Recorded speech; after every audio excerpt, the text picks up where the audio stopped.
I need to talk to y'all just for a minute. It won't take long. I just need y'all to listen to me. I might need a little help. Ain't no might about it. I need help.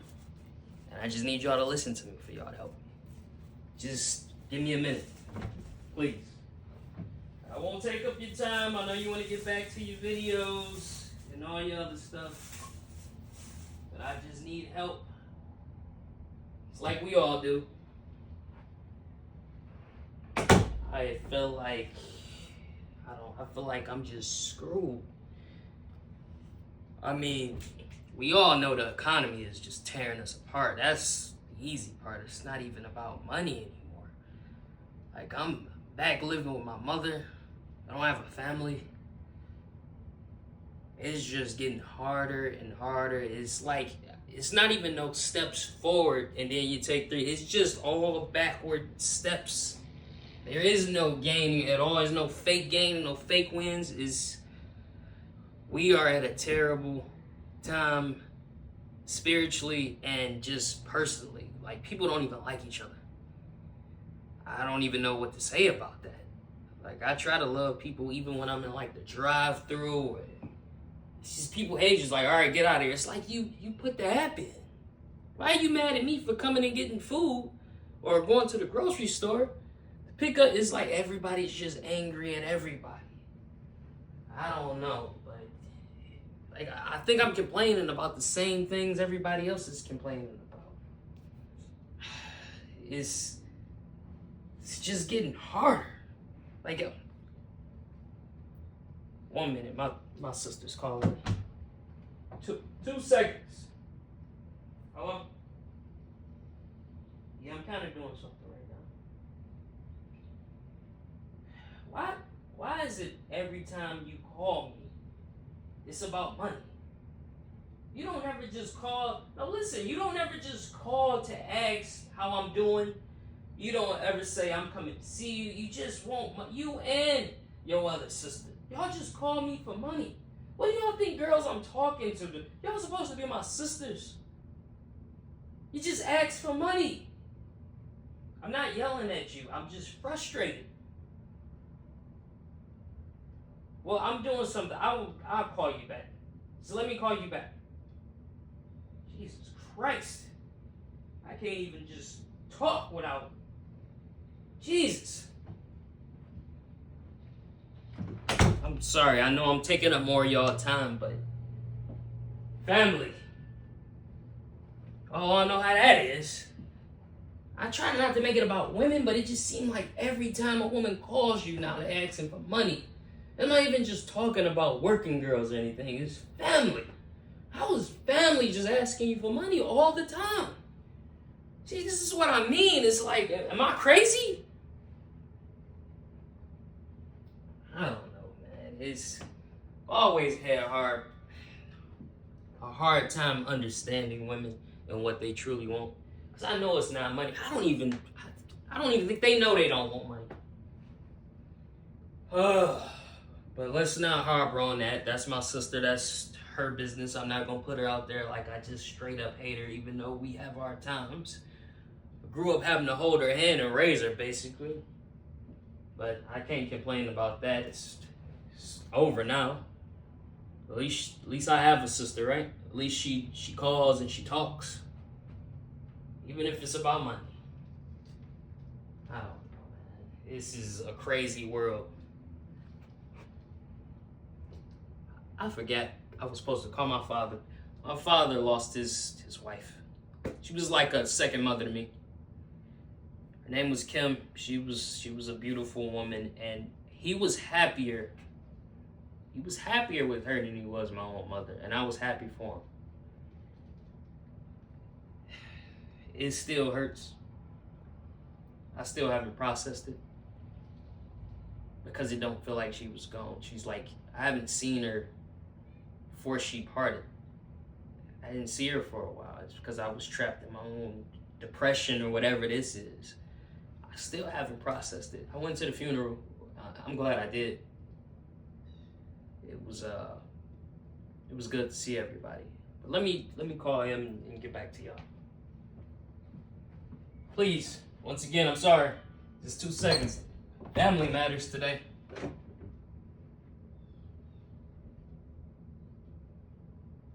Yeah, Pops, I just was checking in on you. Remember you told me to call you.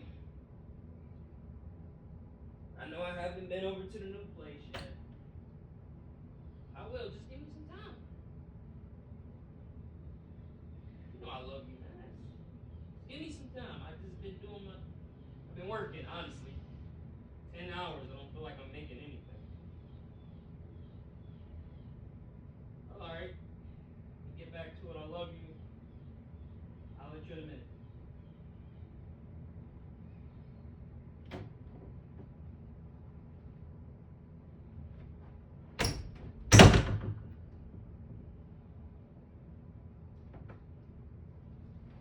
I'm gonna let y'all in on a little secret. That's not my biological father. My biological father did 12 years for beating my mother, kidnapping her, and a whole bunch of other crimes.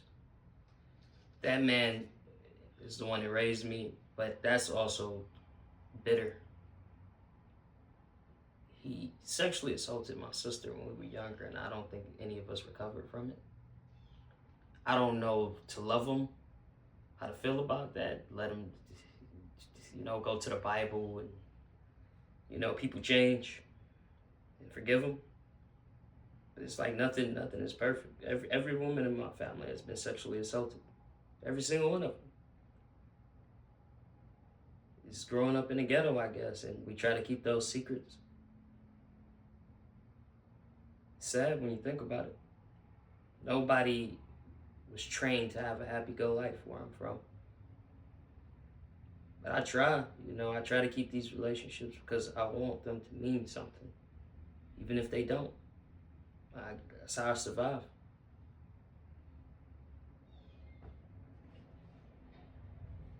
No, I shouldn't be doing this, but sometimes you need a little pick-me-up. We all do. So again, if I'm wasting y'all time, y'all can go ahead and get back to the fun times on YouTube. I don't want to hold y'all. Just telling my little sob story. I don't know what y'all will make of it. Do what y'all will. It's something, like I said, I need help with. I don't know how to process half of this stuff.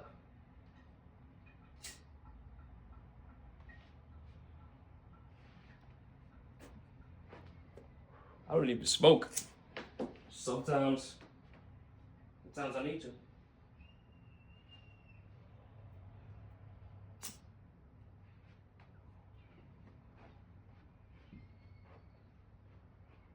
Kids, don't ever do this. This is the stupidest thing on planet Earth. This is what adults trick themselves believing into. Oh, I need to. I need a cigarette. I need a cancer stick. No, you don't need a cancer. You're gonna die. How many loved ones have we seen die from these stupid things, and I'm doing it myself? Smoking a cancer stick like the rest of the idiots.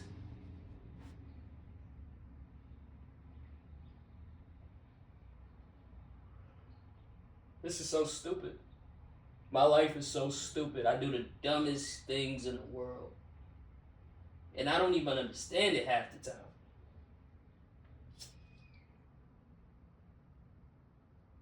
Oh my God. Help us all. Help us all.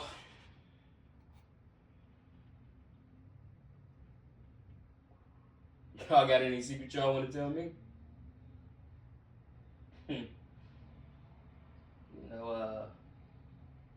My mother, we had like a crazy relationship our whole lives. I hated her so much. Like, I hated her. You ever hate somebody? Like, I hated her more than anything because I blamed every single thing on her. It was all her fault. Everything. Us being in the projects, us being poor. I don't know. Probably even me being black and going through being called the N word or that. I probably blame that on her. Who knows? I mean, I love her, but it's just a weird dynamic now. You know, I love her, but I don't know. She never. It's like she never tried to change for the better for the people around her. I don't think that's the right word. I don't think she evolved to what she should have became. She could have been so much. I can't even speak on that. We don't know what people's potential. I don't know what all she went through. She's only telling me half the story. Which she lied about my father. Remember when I spoke about my father earlier, that not being my biological father? She told me it was for like 13 years. I was putting his last name on my homework. I thought none the wiser. I'm like, at least I have a father. I didn't think about it. I think I might have knew already, but my real father just popped up at my door when I was like 12, like I said. Started talking about comic books. It was a guy that looked just like me. It was undeniable. And I'm like, why would she lie? Of course, she was essayed and she didn't know who the kid was. She was with my father, my biological father, and then she left him and started sleeping with the man I call father. He came back, essayed her, and she didn't know who the kid was. And I'm like, why didn't you just get rid of me? It was a baby being born of SA. Why would you keep that? Why would you keep me? You know? I wouldn't keep it.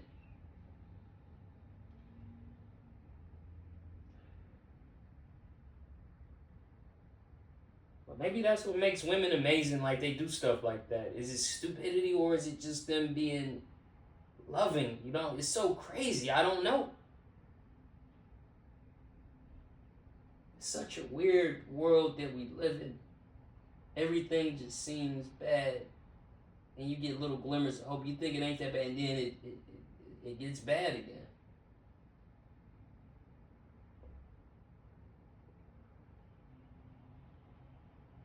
Let me put this out. Since I'm making phone calls, I might as well call my mother.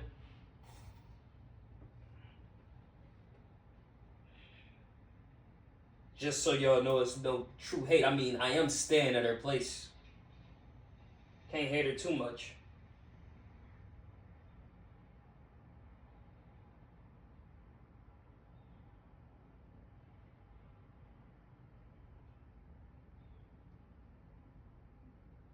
Says call failed.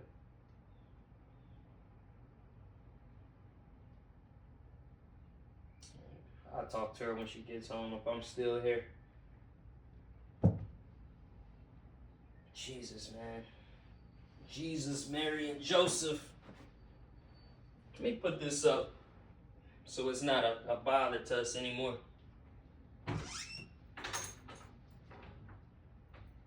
Again, I appreciate y'all, the people that's still here. I love y'all. Y'all are helping me. Y'all don't know how much y'all are just by listening to me and my little story, I guess. It's, I don't know. It feels good getting this off my chest. I don't like this like this. Just a little far back. I don't like it. I don't like it at all. I'm getting older, losing my hair. Maybe we all know the feeling of that. I'm feeling sluggish. I'm always tired. My looks are going. Getting harder to love. Speaking of love, I've only been in love one time. Just once. Y'all ever been in love? If you've been in love, comment. I want to know if you've been in love.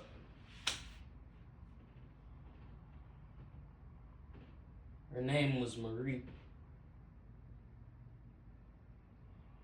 She was Mexican.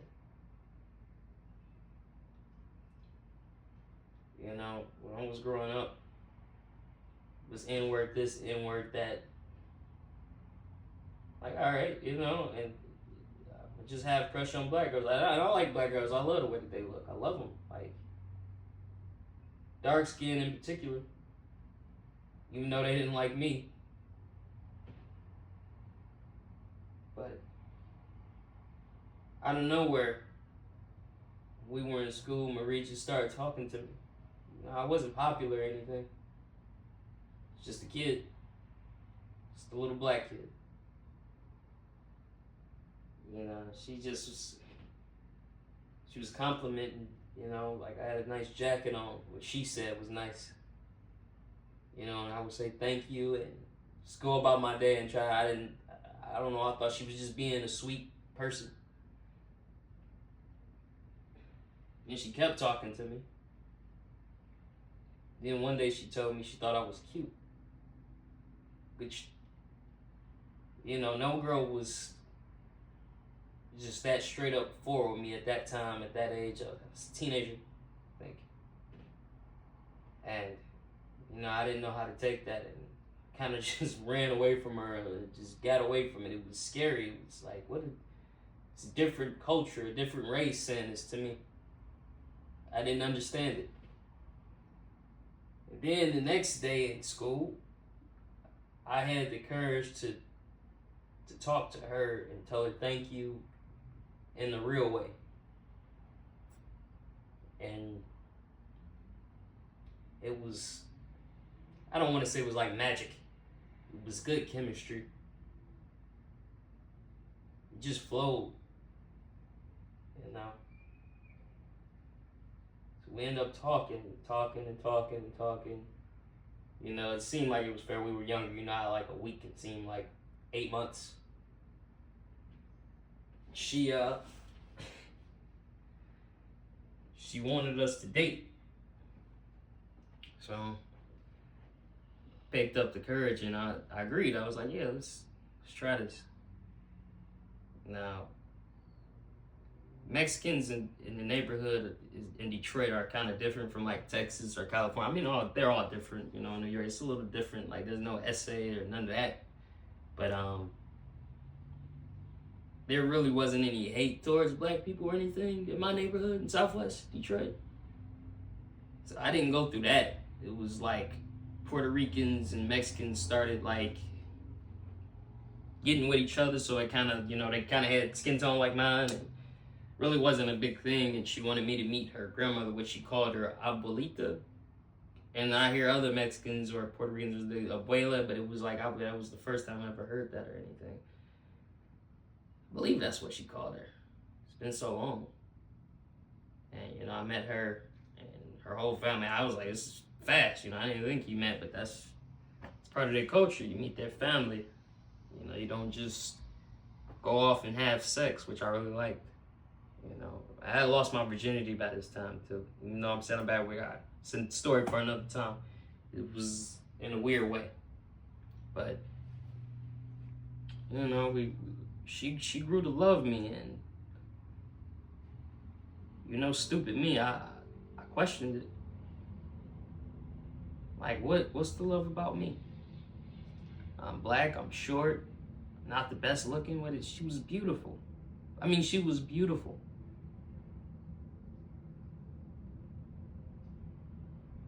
And who was I? A nobody. Poor. The poorest kid in class. The poorest kid in class who sometimes didn't smell the greatest because my mother couldn't afford deodorant. Soap sometimes.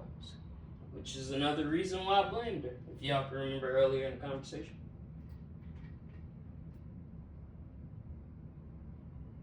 I was nothing.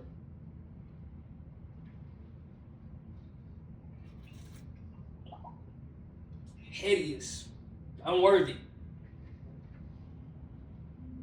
unkind.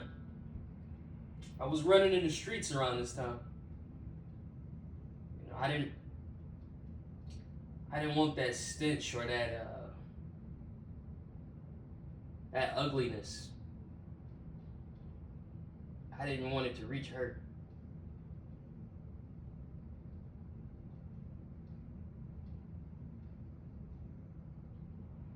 I wanted her to be happy with somebody who could make her happy. And I broke up with her and she didn't accept it.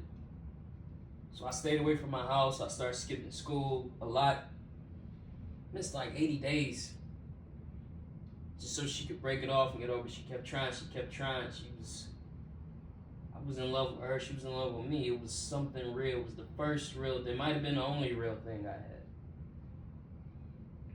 She wouldn't give up. So like a year went by and I just was being me and she let me go. It wasn't like out of hatred either. Like, well, I hate you. And she just let me go because she was like, maybe this is what you're going to.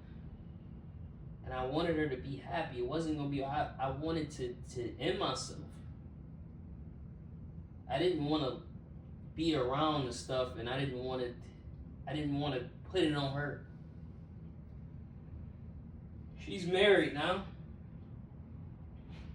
Happy. Well, when I stalk her on Facebook from time to time, she looks happy.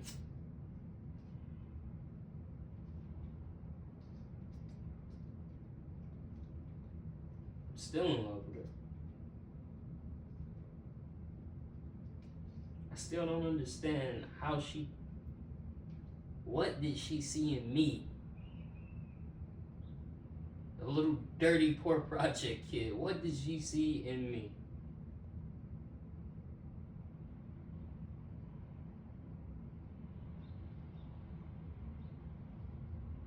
Y'all still here.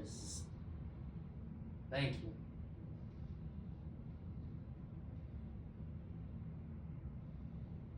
I don't know. Alright, I think I wasted enough of y'all time. Started getting misty eyed. Took a sip. What am I? Tipsy? Got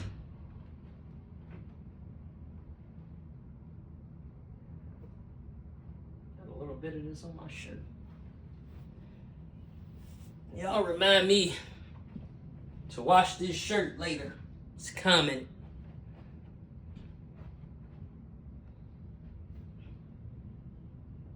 Spilling stuff on my shirt.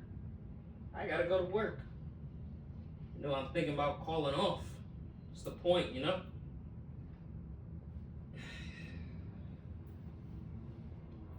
This is just sad. Y'all notice I don't have any tattoos. Just I'm still following the Bible for whatever reason. Leviticus 19:28. No tattoos, no cuts. I mean, I sin and do other stuff, so it's like, why do I follow that one? It's so weird. This is really helping me. You know, I remember this one time. This little girl, I was about 14. I was still living in River Rouge. I was playing basketball, skipping school. And you know, when school ended, I was about to head back home, and it was this little girl at elementary school. This little dark-skinned girl, little pretty girl with barrettes all over her head.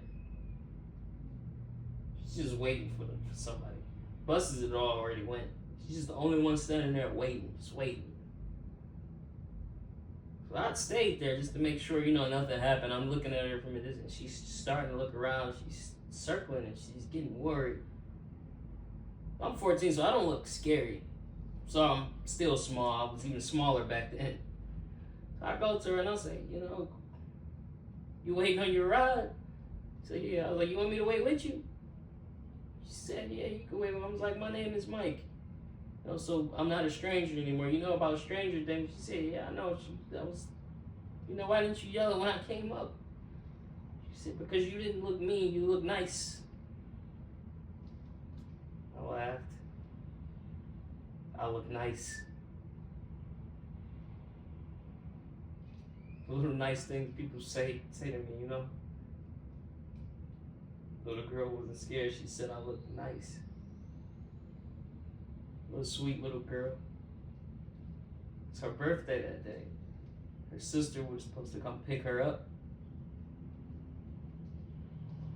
She didn't pick her little sister up on her birthday.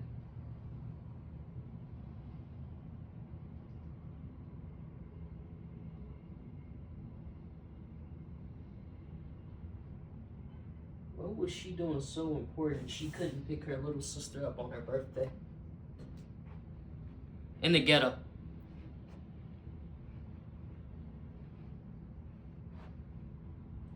So I said, where do you live? She said, I don't know.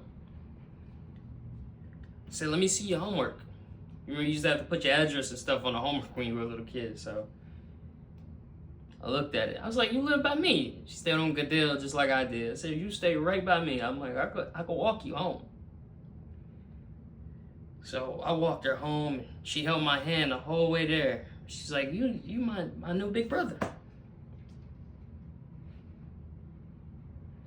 So I'm laughing and just walking. We see a bunch of like people selling, you know, a bunch of guys just drinking, smoking, having fun, you know, on the corner on the block. She pulled my hand, you know, she hugs me tighter. I'm noticing it's like little kids are terrified being in the neighborhood. I never thought about it at the time. I was like 14. I just was living my life. She was terrified. I'm just where she lives, and her sister didn't pick her up. I got her home and knocked on her door. Nobody, you know, came or whatever. And I just reached in my pocket. I think I was doing my thing at the time too. And I gave her all the money I had in my pocket. You know, I said, happy birthday. She hugged me. And I was like, what's your name again? She said, it's Jominique. I said, I got a cousin named Jominique. We call her Nikki. You want me to call you Nikki? She said, no. I like my name. I said, I'm okay. I'm going to call you Jominique. And out of nowhere, her mother just came and opened the door. I'm going to tell you what she looked like, but I didn't want to leave that girl there.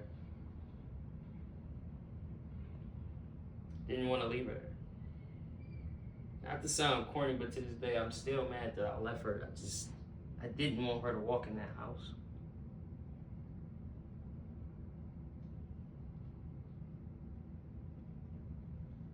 You know, at least I got to see her smile that one day.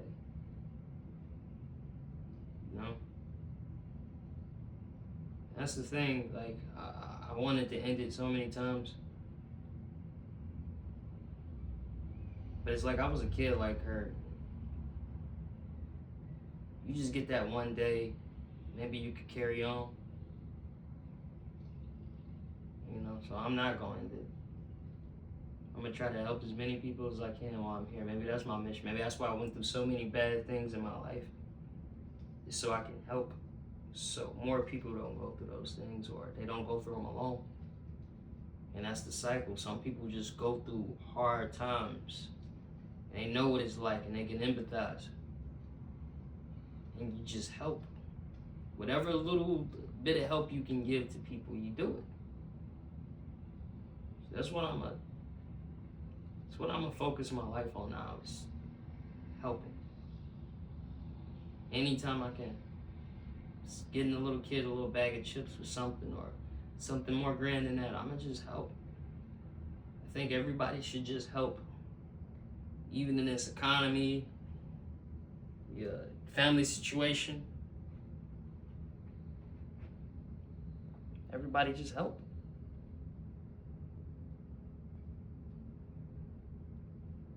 That's all we can do. It's the best thing to do. Thank you for helping me. Thank you for listening.